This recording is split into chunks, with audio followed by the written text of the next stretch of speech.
lecture chant, please.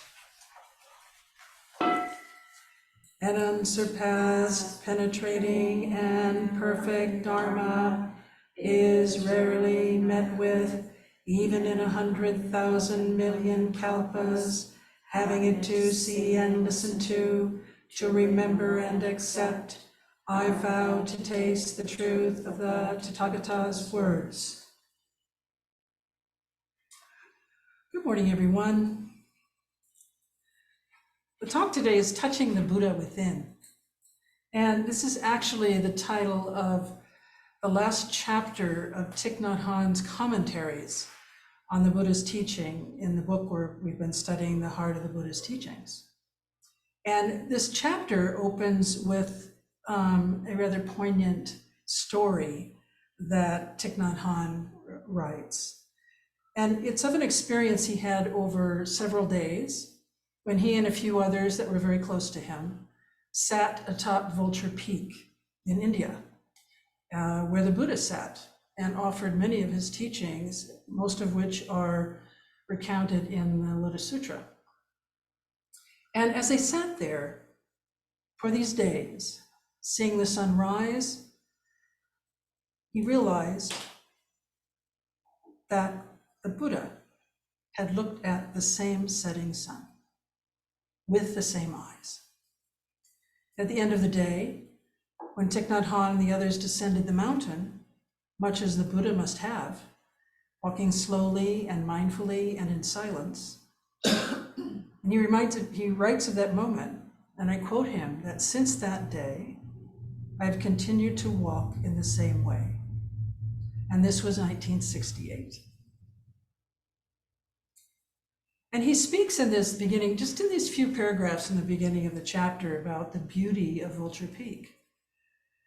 As just one example, though, of the beauty of all things, in all beings, in all moments. And he poses some very interesting questions to us, the readers. His first question is, do we have the eyes that can see the sunset? Do we have the feet that can touch the earth? And he queries, if the Buddha were to transmit his eyes to us, would we know how to use them? And in fact, you might recall that at Vulture Peak, tens of thousands of bodhisattvas descended from across time and space to hear the Buddha's wisdom, his teachings, but also to promise them that when he died, they would continue to spread the Dharma, that they would be his eyes and his feet. And in some ways, so are we. So if the Buddha were to transmit his eyes to us, would we know how to use them? Maybe the answer to this question isn't what's important so much as feeling it, feeling the essence of it, looking deeply at it, touching it in a way that you can.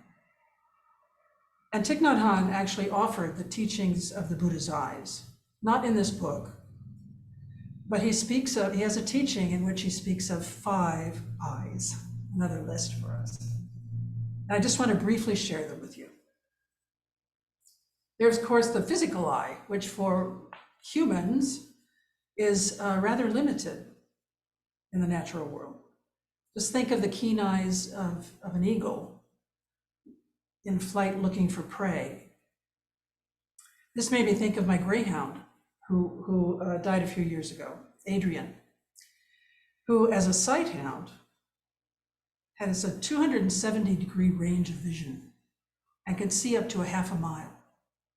Walking with Adrian was always an adventure. Luckily, I kept up with her and she took off because she was on a leash.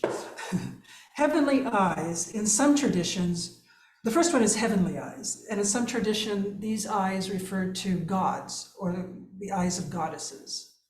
But in Buddhism, it mainly refers, just in a general sense, to meditation.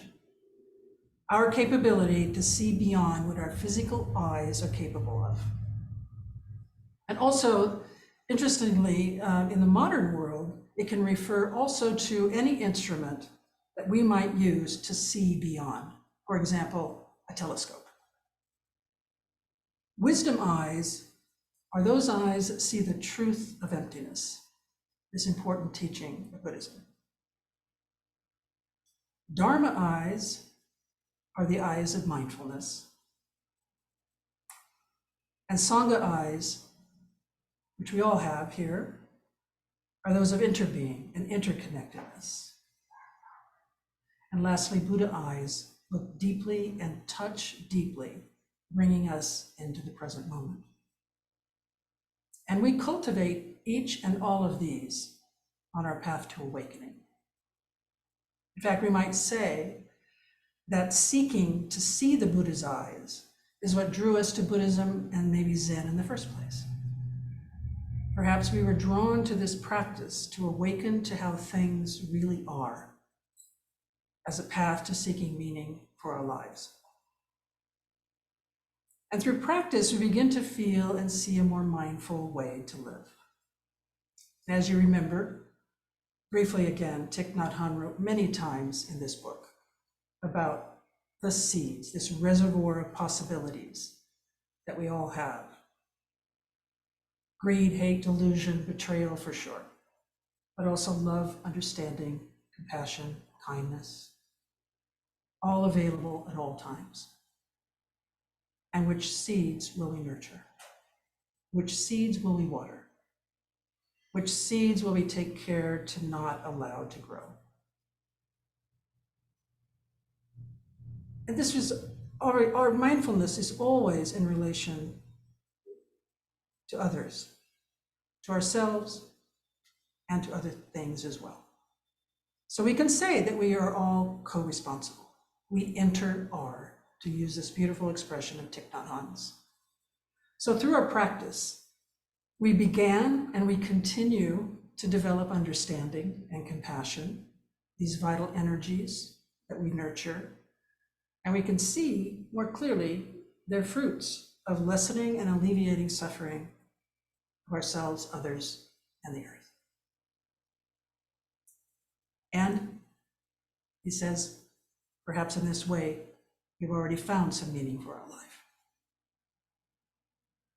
But as we continue on this path, continue this practice, our understanding of our interconnectedness sheds light also on this notion of fixed, enduring self. And we begin to feel the crumbling of the ground on which the ego tries to firmly anchor itself. And the practice Thich Nhat Hanh has spoken of throughout his book and throughout his life nurtures our ability to feel a greater sense of oneness, of freedom and happiness. In fact, he says that happiness lies in our hearts, and we need only practice mindful breathing for a few seconds to feel it. Also of importance to him in this last chapter is this idea that in order to continue our practice and to live a mindful life, we need places where we can sit, where we can quietly breathe. We can look and listen deeply, a place where we can take refuge in the midst of whatever is happening. We need a place, and not just for ourselves.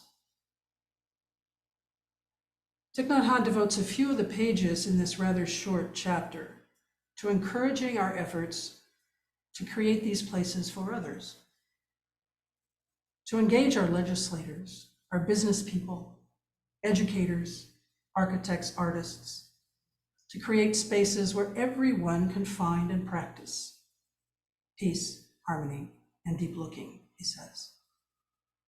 If our educators and our health professionals, our politicians, etc., can find a place of calm, a place to calm, to bring loving awareness to their own minds, to their own feelings, this is a start to building institutions and communities that provide such refuge and support of our collective awakening.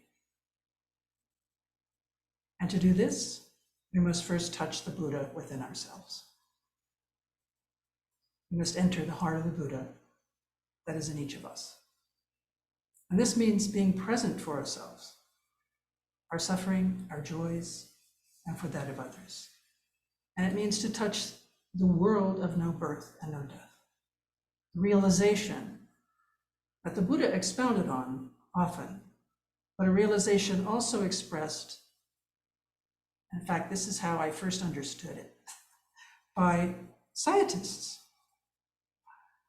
Antoine Lavoisier, 1700s, considered to be the father of chemistry. He said, nothing is created, nothing is lost, everything is transformed.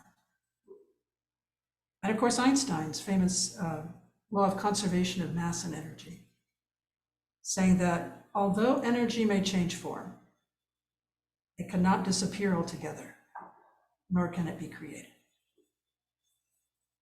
Now, please don't try to engage me in a meaningful discussion about the science. I mention these here as other expressions of the world and understanding of no birth and no death, as Thich Nhat Hanh has mentioned in his teachings too. No beginning, no ending, the world where water and wave are one, a metaphor that Thich Nhat Hanh writes of in a number of the chapters in this book. And it's a pretty well-known metaphor, wherein the water is the ground of being of the wave. But it is also important that a wave knows that she is water, and not only a wave. And so it is for us. We too live our life as an individual, believing we have a beginning and an end, and maybe believing that we are separate from other living things. Such as a wave may be thought to have a crest and a fall, that it is bigger or longer than another wave. But looking closely at our lives, we can touch the ground of our being, which Thich Nhat Hanh identifies and calls nirvana, our awakened mind, our practice of looking deeply every day. You can see that the water and the wave are one. They inter-are. So as we enter the stream of practice, we naturally brought with us our suffering, our habit energies, and not just those we recognize in this life, but also those of all of our ancestors.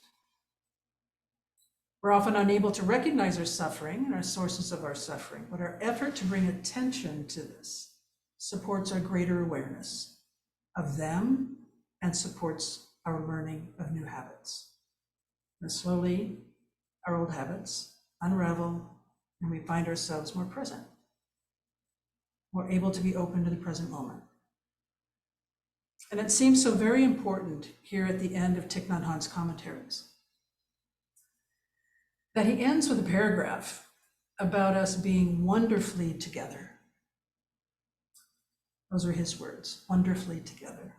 And when I first read this, I thought of our time together here over the last months, here in the Zendo and online, as we discovered and rediscovered these teachings through the heart and expressions of Thich Nhat Hanh. And this experience for us is included, of course, in this wonderfully together. But he continues, and he says to us, please practice as an individual, a family, a city, a nation, a worldwide community. Please take care of the happiness of everyone around you. So he continues to encourage us to shine the light of mindfulness on each and everything we do, to practice deep listening and deep looking, deep touching throughout our day. It reminds us that the teachings of the Buddha on transformation and healing that he has offered to us in this book, and of course in all of his teachings, are very deep and importantly are not theoretical. As we know, we can bring them into our lives in every moment. And he ends commentaries of this book, because after this, it's the discourses of the Buddha. But he ends with, and I quote, please practice them and realize them. I am confident that you can. This book for me has been at my side since since we began our discussions in mid-January, sorry. It's been a constant companion. And I felt really comforted in some fundamental ways by having the book and seeing its title, always within reach, all these weeks. Each time I walked through my living area or sat down on my couch, here was this book. And it will remain somewhere with me, visible in my home for some time to come. Now, I had not read this book prior to our study of it, as some of you had. For me, it was a deeply meaningful way to reconnect with the Buddha's heart and reconnect with the heart of Thich Nhat Hanh. It's been a while also since I'd read a book written by Thich Nhat Hanh. And from the opening pages, his clear and simple expression of the teachings has the ability to penetrate our minds and our hearts really easily and deeply. And in fact, I think we can all hear still his soft voice and feel his wide open heart in every page. You might remember that we began this chapter of this book on a Sunday. That was the 1-year anniversary of Thich Nhat Hanh's death, to the day. And after the Dharma talk, we took the opportunity to share our experience of him and his writings. And it was clear that he had deeply touched many of your lives already.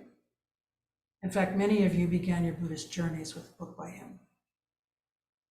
So today, I also thank you for coming on this particular journey together for these last months. And I've decided that I will close the book today with loving gratitude and respect for all that we have learned from this great teacher. The end of a journey together that Thich Nhat Hanh offered us in a deeply personal and caring and loving way through the book and his teachings. But as we all know, it's not an end for us at all. We read, hear, practice the teachings, we try to live them, and slowly we become them. So we can see here with all of us, the willingness, this intention to receive them and experience them. And then we carry them off the cushion, out into our lives, into the world. We carry them into our relationships with family and friends. They support us as we support those we love and care about. We bring them out into our communities in many different ways. Some of us are teaching others how to create native habitats to support life. Some of us are serving those who are most in need, or giving generously in support of others. Or quite simply, modeling compassionate and caring actions towards ourselves and others. As I was writing this part of the talk, I remembered a poem that a friend had sent me some months ago. So as we're thinking about how we take these teachings, how we take our heart, how we touch the Buddha within and take it out into the world, I'd like to share this poem with you. It's called Clearing by Martha Postlethwaite. Do not try to save the whole world or do anything grandiose. Instead, create a clearing in the dense forest of your life and wait there patiently until the song that is your life falls into your own cupped hands and you recognize and greet it. Only then will you know how to give yourself to this world, so worthy of rescue.